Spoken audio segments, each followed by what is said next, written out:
Hello NCAC Nation, and welcome back to another edition of The Rundown. On this week's show, we'll catch up on what's trending around the North Coast Athletic Conference for the week ending on Sunday, October the 12th. Let's first head out to the soccer pitch, where the Oberlin Yeowomen have extended their winning streak to 9 straight and are just 1 win shy of their first 10-win campaign since the 1989 season. In their most recent victory last Friday night against Hiram, sophomore midfielder Tyler Sloan broke a 1-1 tie in the second overtime by converting this free kick into a goal in the 106th minute to seal the victory for the Yeowomen.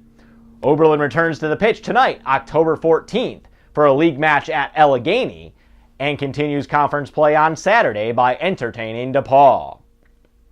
We'll remain on the women's soccer pitch and recognize the accomplishments of this week's Player of the Week selection, Denison sophomore midfielder Jessica Skelly.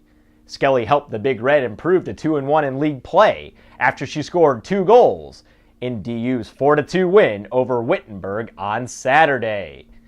She put the Big Red up for good on a header off a corner kick late in the first half, and then added an insurance goal in the 83rd minute to seal the 2-goal victory for the Big Red.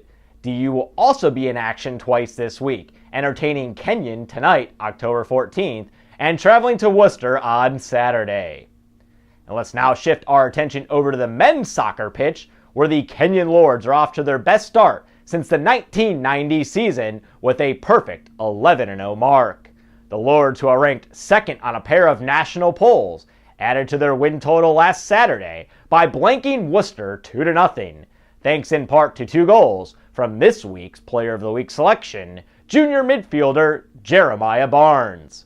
Barnes got KC on the board first in the 12th minute, and then fired in this rocket shot from 25 yards out in the 85th minute to give the Lords a 2-0 cushion with just 5 minutes to play.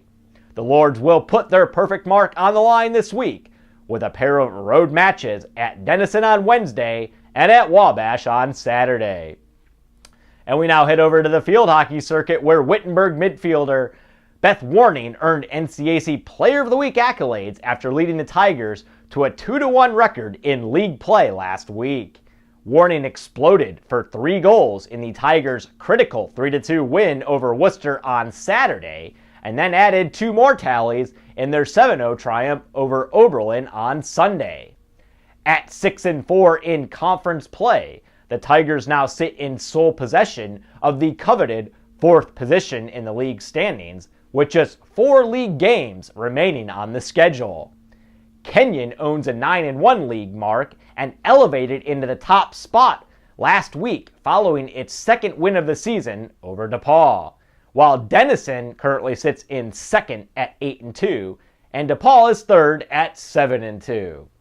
And finally, we'll wrap up this week's show by helping DePaul University celebrate the recent opening of 2 new athletic facilities on campus. As part of its annual Old Gold Day celebration on Saturday, October 4th, DePaul unveiled its brand new Welch Fitness Center and Revis Stadium. The Welch Fitness Center was made possible by a $5 million gift from Scott and Kimberly Welch, and will serve as the primary training facility for each of DePaul's varsity teams and the entire campus community.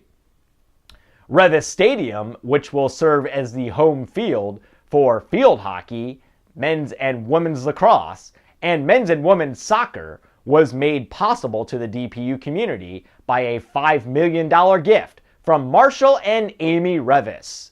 This multi-purpose complex will provide a synthetic turf competition and practice field, 4 varsity locker rooms, and stadium seating for up to 750 fans. Well, as always, NCAC sports fans, for up-to-date news, stats, and standings from around the North Coast Athletic Conference, you can visit our website at www.northcoast.org. Also, be sure to follow us on Twitter at NCAC, as well as like us on Facebook. That puts a wrap on this week's show, but be sure to join us again next week for another edition of The Rundown.